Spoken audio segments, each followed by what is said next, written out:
साथियों, भारत के विकास के लिए सौर और पवन ऊर्जा जरूरी है। ये सिर्फ पर्यावरण की बात नहीं है, ये हमारे भविष्य की सुरक्षा है।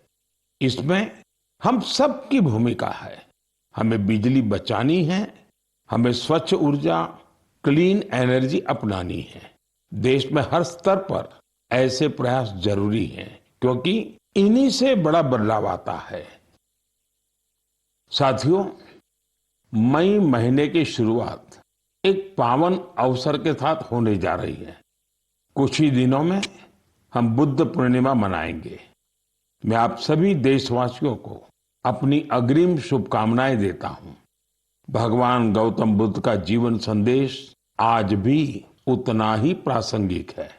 उन्होंने हमें सिखाया है कि शांति हमारे भीतर से शुरू होती है। उन्होंने बताया है कि स्वयं पर विजय सबसे बड़ी विजय होती है। आज दुनिया जिस तरह के तनावों और संघर्षों से गुजर रही है, ऐसे समय में बुद्ध के विचार और भी अहम हो गए हैं। साथियों, दक्षिण अमेरिका के चिली में एक संस्था भगवान बुद्ध के विचारों को आगे बढ़ा रही है। लद्दाख में जन्मे ड्रपपोन ओजेर रिनपोछे के मार्गदर्शन में काम हो रहा है। यह संस्था ध्यान और करुणा को लोगों के जीवन से जोड़ रही है। कोची गुआज घाटी में बना स्तूप लोगों को शांति का अनुभव कराता है। वाकई यह देखकर गर्व होता है। भारत की प्राचीन धारा दुनिया तक पहुंच रही है। दूर दराज के लोग भी इससे जुड़ रहे हैं। साथियों, बौद्ध परंपरा हमें प्रकृति से जुड़ना भी सिखाती है। भगवान बुद्ध को ज्ञान एक वृक्ष के नीचे मिला था। प्रकृति हमारे जीवन का अभिन्न हिस्सा है।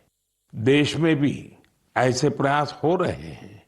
कर्नाटका में कर्मा मोनेस्ट्री इसका अच्छा उदाहरण है। यह मठ एक जीवंत वन क्षेत्र है जो 100 एकड़ में फैला है। इस वन में 700 से अधिक देसी वृक्षों को संरक्षित किया गया है। साथियों, बुद्ध का संदेश सिर्फ अतीत नहीं है, यह आज भी प्रासंगिक है और भविष्य के लिए भी जरूरी है। बुद्ध पूर्णिमा का यह अवसर प्रेरणा देता है। हम अपने जीवन में शांति बढ़ाएं, करुणा अपनाएं और संतुलन के साथ आगे बढ़ें।